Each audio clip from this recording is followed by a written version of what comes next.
Hello my dear student, आज आपके सामने आया है 12th क्लास का एक बहुत महत्वपूर्ण चीज है।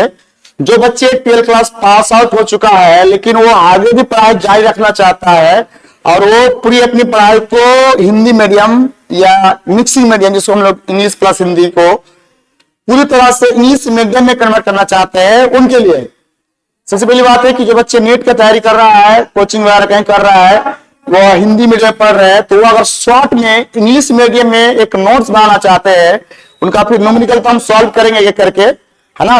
तो उस नोट्स का वीडियो लेकर आया हूं ताकि आप लोग इस चीज को समझ करके कि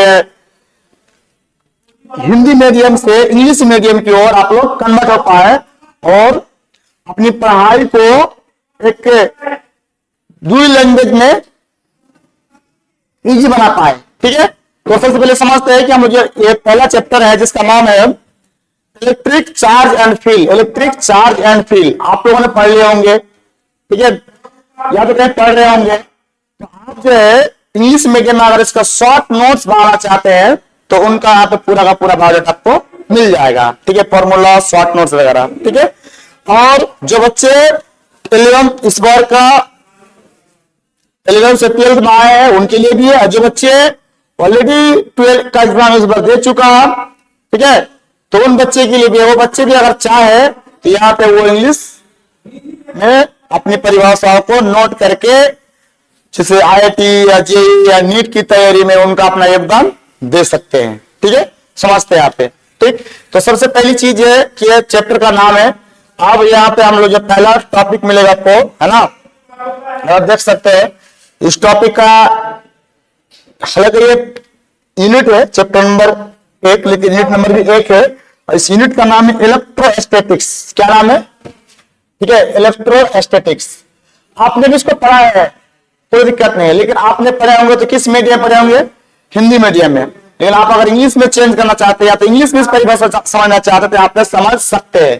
तो इलेक्ट्रोस्टैटिक्स का परिभाषा क्या होना चाहिए, ठीक है, देख सकते हैं। ऐसा अगर हिंदी में बात करें तो हिंदी में इनकी जो परिभाषा होगा तो हिंदी में होगा कि फिजिक्स का वह ब्रांच जिसमें एक रेस्ट चार्ज के बारे में अध्ययन किया जाता है उसे हम इलेक्ट्रोस्टैटिक्स कहते हैं। लेकिन यहाँ पे इंग्लिश में दिया हुआ, तो इंग्लिश में क्या होना चाहिए बताइए? ठीक है, it's the study about electric charge at rest. अगर कोई स्टैटिक चार्ज अगर रेस्ट में है और उसका स्टडी किया जाए तो क्या कहलाएगा? इलेक्ट्रोस्टैटिक्स कहलाएगा। तो ऐसे हो सकते हैं इन इज ब्रांच ऑफ फिजिक्स, है ना, study about the rest charge is called electrostatics. कोई दिक्कत है ना?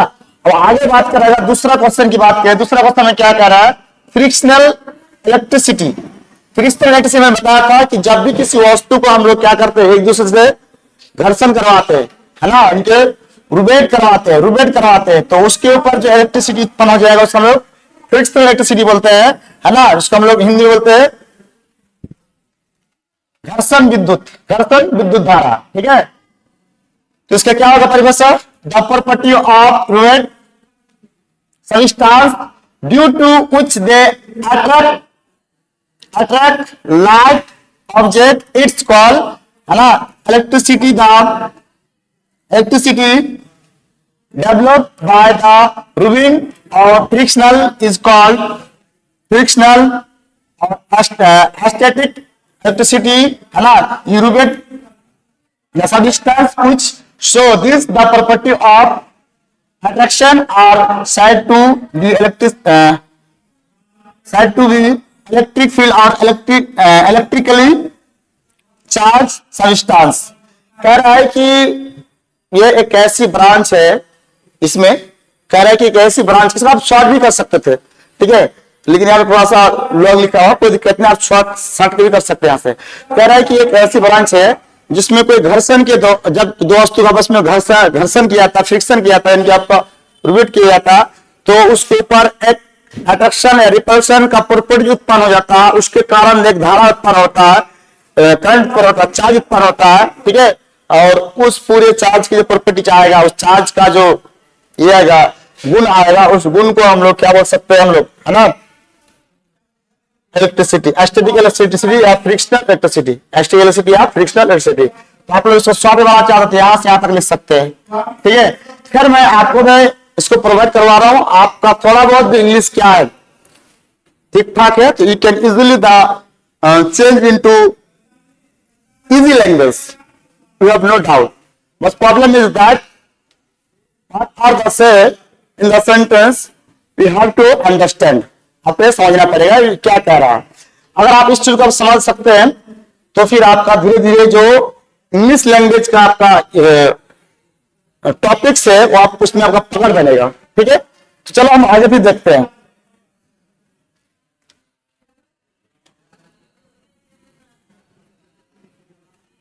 अगला क्या आपका इलेक्ट्रिक चार्ज। इलेक्ट्रिक चार्ज इसको हिंदी में क्या बोलते हैं, विद्युत आवेश, ठीक है।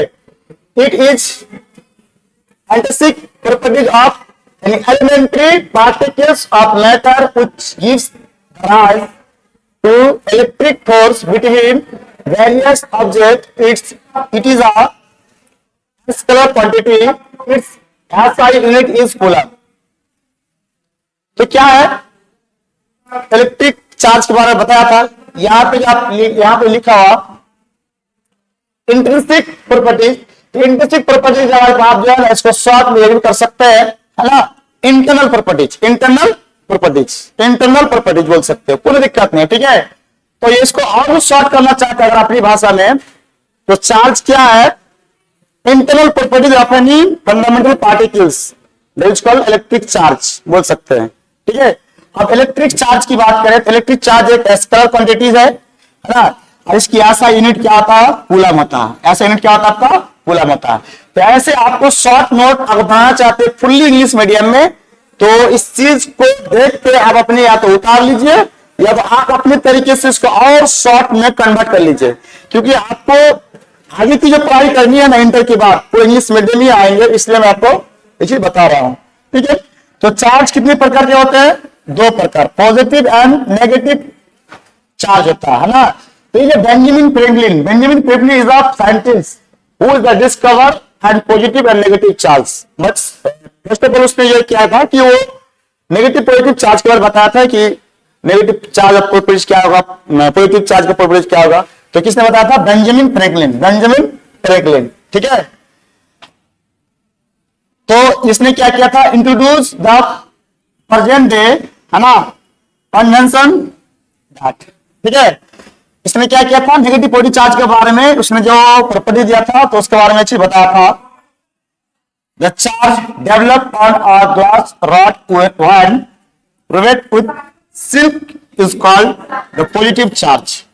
जब किसी ग्लास मतलब कांच को, है ना, सिल्क से क्या करेंगे, लगा देंगे तो उस पर पॉजिटिव चार्ज आ जाएगा, ठीक है।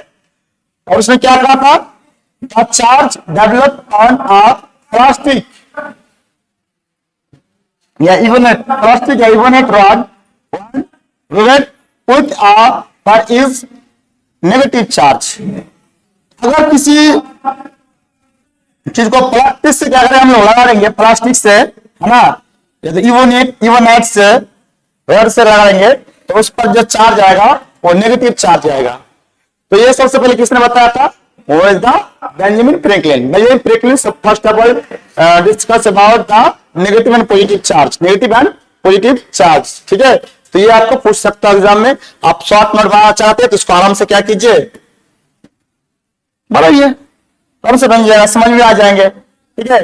चाहे किसी भी क्लास के, चाहे 11 चाहे वो 12 कर चुका है या 12 कर रहे हैं, वो देने के लिए चीज है, क्योंकि आप अगर इसको नहीं समझ सकते हैं ना इस चीजों को, तो फिर आपको आगे चल के दिक्कत हो सकता है अगर आप साइंस बैकग्राउंड से ग्रेजुएशन करना चाहते हो तो, ठीक है। तो चलिए अगला क्या है कि फंडामेंटल लॉ ऑफ इलेक्ट्रोस्टैटिक्स। क्या कहता है, लाइट चार्ज मतलब समान charge, light charge repel and unlit charge attract each other. मतलब लाइट चार्ज एक दूसरे क्या करेगा, रिपेल करेगा, और लाइट मतलब समान चार्ज जैसे क्या करेगा, आपका रिपेल करेगा, विकसित करेगा, और असमान चार्ज एक दूसरे क्या करेगा, आकर्षित करेगा, ठीक है। अगला 6 नंबर क्या कह रहा है, electronic theory of frictional electricity, electric theory of frictional electricity, ये क्या कहता है ना, during the rubbing electrons are the transfer from one object to an another है ना, the object with the excess of electrons develops ये negative charge है ना, while the object with deficit electrons develop a positive charge। इसका मतलब ये है अगर कहीं से इलेक्ट्रॉन रिमूव हो रहा है तो पॉजिटिव चार्ज आएगा, और जिस पर इलेक्ट्रॉन जाएगा डेवलप होगा, जहां पर इलेक्ट्रॉन ठहरेगा, जहां पर इलेक्ट्रॉन चला जाएगा, उसमें क्या आपका नेगेटिव चार्ज होगा। ठीक है, उस पर क्या आपका नेगेटिव चार्ज होगा, है ना। तो ये तो समझ गया नेगेटिव पॉजिटिव चार्ज होने का फ्रिक्शन के कारण जो होता है, जहां से इलेक्ट्रॉन निकलेगा वहां पे नेगेटिव चार्ज, जहां पे इलेक्ट्रॉन ठहरेगा पॉजिटिव चार्ज।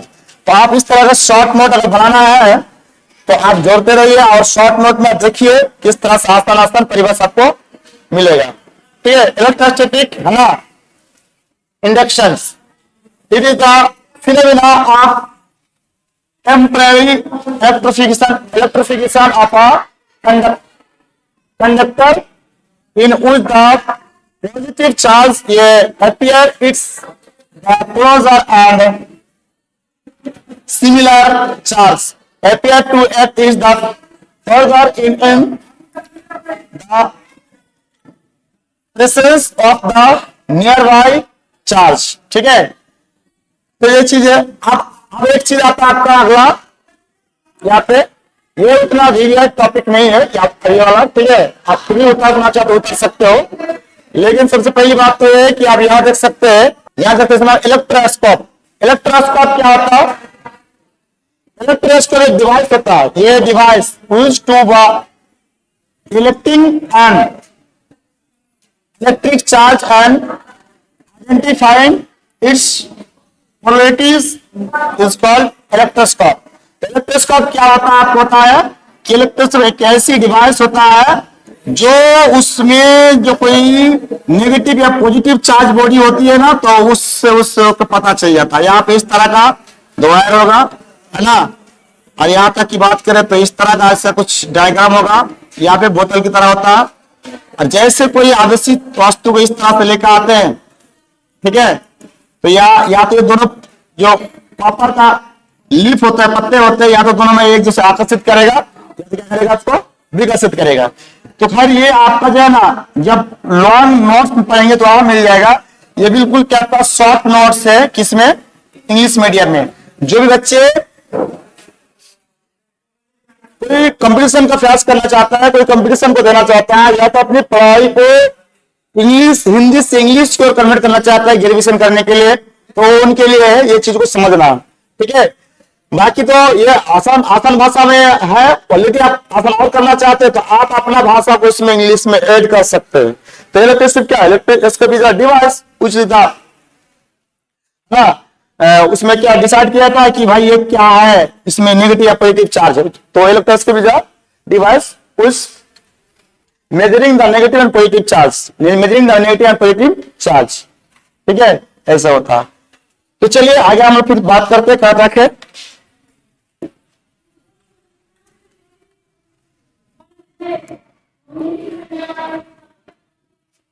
फिर basic properties of electric charge, है ना, यह तो बेसिक प्रॉपर्टीज है ना। तो पहला क्या, क्वांटाइजेशन ऑफ चार्ज और एडिटिव ऑफ चार्ज और कंजर्वेशन ऑफ चार्ज। तो quantization that means every body of total charge is integer multiple of electron. हर एक बॉडी का जो टोटल चार्ज होगा इलेक्ट्रॉन के इंटीजर मल्टीपल होगा। ठीक है, और एडिटिव चार्ज का प्रॉपर्टीज क्या है, एडिटिव चार्ज है ना, addition, laws of addition of charge upon its bodies. किसी भी बॉडी के वस्तु के जो नेट चार्ज के जोड़ने का जो नियम होता है उससे हम लोग addition of additive of charge कहते हैं, या एडिशन ऑफ चार्ज कहते हैं, मतलब तो चार्ज को जोड़ने के नियम। चार्ज एक स्केलर क्वांटिटी है जिसके कारण इसका जोड़ने का जो नियम होता है बिल्कुल नंबर की तरह होता है, जो प्लस माइनस माइनस प्लस जो होता है ऐसे नंबर की तरह। ठीक है, तो बाकी सबका यहाँ पे क्या दिया हुआ, डेफिनेशन दिया हुआ, आप यहाँ से उतार सकते हो। ठीक है, यहाँ पे लिखा हुआ है ना, this means that the total charge of your body is always an integer multiple of basic, है ना, quantum charge. Basic quantum charge that means electron. ठीक है, इसका फॉर्मूला अगर ये होता है Q बराबर NA। तो ये चीज है, शॉर्ट नोट है। अगर आप इनको उतारना चाहते हैं तो बहुत अच्छी बात है, आप इसको उतार सकते हो, देख सकते हैं, है ना, रुक रुक के। अरे यहाँ पे वो कुलम्ब्स लॉ लिखा हुआ, कुलम्ब्स लॉ पढ़े रहेंगे, पढ़े होंगे तो ठीक है। उसको इंग्लिश में लेना चाहते हैं उसको उतार लीजिए, थोड़ा सा इसमें और अपना लैंग्वेज ऐड कर लीजिए, थोड़ा बहुत इंग्लिश में आता है तो, नहीं तो कुलम्ब्स लॉ डायरेक्टली ऐसे लिख सकते हो। ठीक है, यहाँ देख सकते फ्री स्पेस एंड ऐसा यूनिट। ठीक है, इसका जो 1/4% का मान होता है इतना होता है। ठीक, epsilon not is a permittivity of free space and it's value 8.854 -12 यह पैसा मतलब दिया हुआ। तो इस तरह से पूरा चीजों को देखे रखा है। आप इसको उतारना चाहते हैं तो उतारिए। और ये आपका क्या डायरेक्ट्रिक कांस्टेंट है, डायरेक्ट्रिक कांस्टेंट या परमिटिविटी दिया हुआ एप्सिलॉन आर या तो के एप्सिलॉन अपन एप्सिलॉन नॉट। ठीक है, तो ये सारी चीज दिया हुआ। आप अगर इसको उतारना चाहते हो उतारिए, है ना, और फिर हम लोग आगे कर सकते हैं। तो ठीक है, आगे हम यहां पर रखते हैं। और अगर आप इस चीज को अगर आप इस चीज को उतारना चाहते हो, आप अपनी पढ़ाई की जो लैंग्वेज है उसको बदलना चाहते हो, तो इस पर जोड़िए। इसको पीडीएफ पे तो हम पीडीएफ दे सकते हैं। आप उसमें और आसान भाषा में अगर ऐड करके बना सकते हो तो बनाइए। यही आपका रिसर्च है, यही आपका काम है। तभी आप अपनी पढ़ाई को ठोस और एक अलग लैंग्वेज में एक अलग तरीके से कर सकते हैं। नहीं तो फिर आपको जो है ना रट्टा मार के कुछ होने वाला नहीं है कंपटीशन के जमाने में। कि ज्यादातर बच्चे जो बिहार बोर्ड के होते हैं वो इंटर के बाद वो सोचते हैं कि हम क्या करें, नीट का एग्जाम फेस करें, लेकिन उनके पास एक समस्या है कि टोटली इंग्लिश में जब आते हैं तो उनको बहुत दिक्कत होता है। और फुल्ली हिंदी में लेता है तो फुल्ली में हिंदी में बुक इतना लेंथी हो जाता है, या तो इतना मतलब कंटेंट को समझ नहीं पाता है, जिससे कारण वो कहीं पीछे रह जाते हैं। तो यहाँ पर अगर ये करना चाहते थे तो दोनों लैंग्वेज में कर लीजिए, या तो शॉर्ट नोट बना लीजिए। इस शॉर्ट नोट से आपको क्या मिलेगा, बहुत आसान हो जाएगा आपको मेन पॉइंट को याद रखने में और समझने में और सॉल्व करने में। ठीक है, तो फिर मिलते हैं हम नेक्स्ट वीडियो में, तब तक के लिए जय हिंद।